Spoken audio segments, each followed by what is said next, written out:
What do I always say? Anyone can cook. Not me. That is the mantra from my favourite movie of all time, Ratatouille. And I think a similar one can be found in a recent television show I just watched over the past week, The Bear. I don't usually wade too far into the depths of the Disney Plus catalogue, mainly because of the absolute tripe it usually serves me up. Once bitten and twice shy. Oh, really?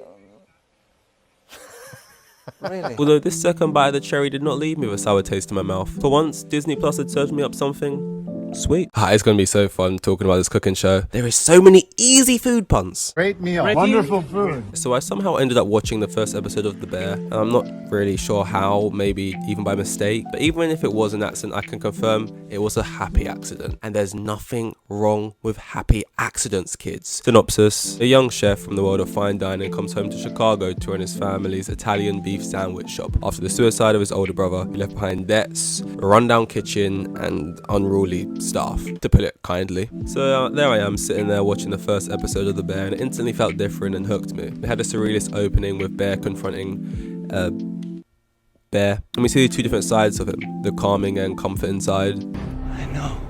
and the angry, rageful side he keeps caged up below the surface.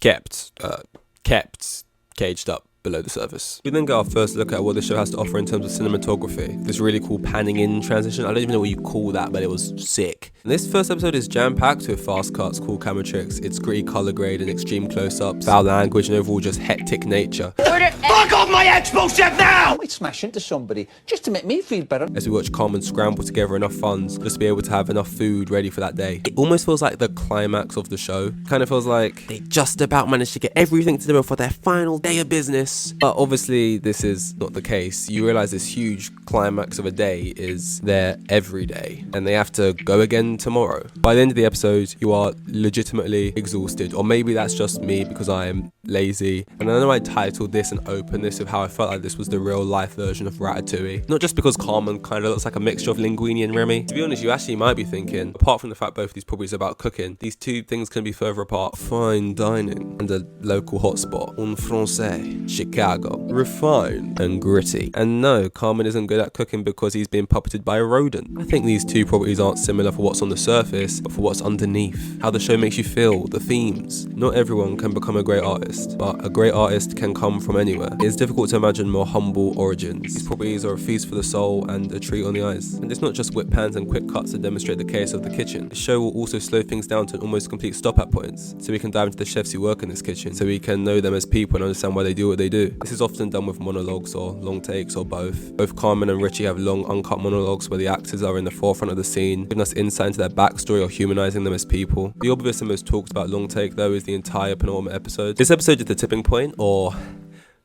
boiling point, if you will. No, shit. The camera weaves through this corridor of a kitchen. The chefs bump into and trip over each other as they scramble once again to get all the orders done with more hurdles in their path. It's fun to watch and imagine all the actors scurrying to their next marks the second they leave the frame, and to think of the implications of filming something like this, and how hard it would be for the cameraman to perform this entire thing, not only the actors. Outside of it just being cool technically, it isn't just here for show, it serves its purpose, everything shown is necessary, and the camera tricks are not in the forefront of the scene. So much so you could easily get halfway through the episodes before you go, wait, has there been a cut yet? Oh shit, I don't think there's been a cut yet. Are we going to cut? Nah, I don't think we are. I mean, I did.